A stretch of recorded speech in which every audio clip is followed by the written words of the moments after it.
তো এই মুহররম মাসের মধ্যে বিশেষ করে 10ই মুহররম যে আশুরা বিধান, এটা আমরা অবগত আছি।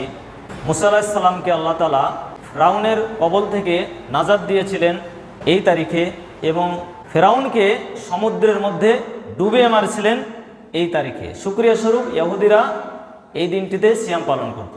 তো নবী করিম সাল্লাল্লাহু আলাইহি সাল্লাম যখন মদিনাতে আসলেন, আসার পর যখন অবগত হলেন যে ইহুদিরা এই দিনটাতে শুকরিয়া স্বরূপ সিয়াম পালন করে, তখন নবী করিম সাল্লাল্লাহু আলাইহি সাল্লাম বললেন যে ফানা আহাক্কু বি মুসা মিনকুম ফাসামাহু ওয়া আমারা বিসিয়ামিহি।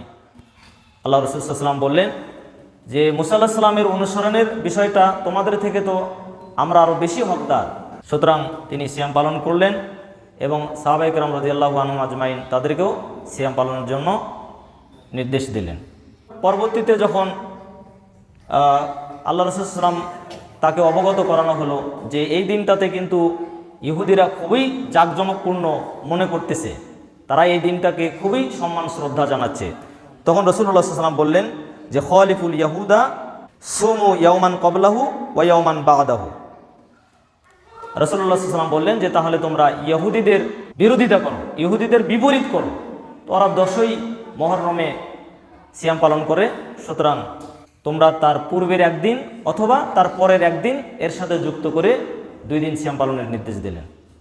তো সেই হিসেবে আমরা যে কোনো 2 দিন আমরা সিয়াম পালন করতে পারি, মুহররমের 10 তারিখ থেকে 11 তারিখ অথবা 10 তারিখ থেকে তার আগের 9 তারিখ।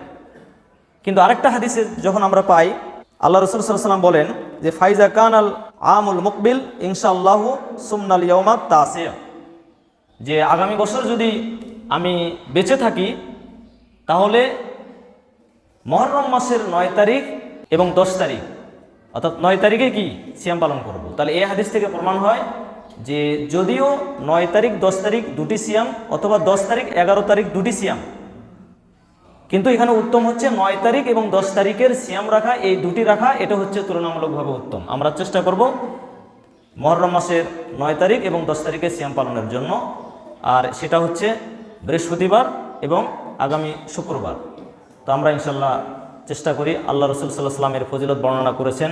রাসূলুল্লাহ সাল্লাল্লাহু আলাইহি ওয়াসাল্লাম বলেন আহতাসিবু আলাল্লাহি আইয়ুকাফিরা সানাতাল্লাতি ক্বাবলাহু, যে আশুরার সিয়াম, আশুরার দিন সিয়াম পালনের ব্যাপারে আমি আশা রাখি আল্লাহর কাছে যে এর দ্বারা আল্লাহ তাআলা বিগত 1 বছরের গুনাহে সগীরা আল্লাহ তাআলা মাফ করে দেবেন। সুবহানাল্লাহ, গুনাহে সগীরা মাফ করে দেবেন। তাহলে আমরা এই আশুরার সিয়ামগুলো আমরা পালনের জন্য মানসিকভাবে প্রস্তুত হই, যেহেতু এই সপ্তাহের মধ্যেই বৃহস্পতিবার শুক্রবার আমরা ইনশাআল্লাহ মানসিকভাবে প্রস্তুতি হই। আল্লাহ যেন আমাদেরকে আমলের তৌফিক দান করেন। আল্লাহুম্মা আমিন।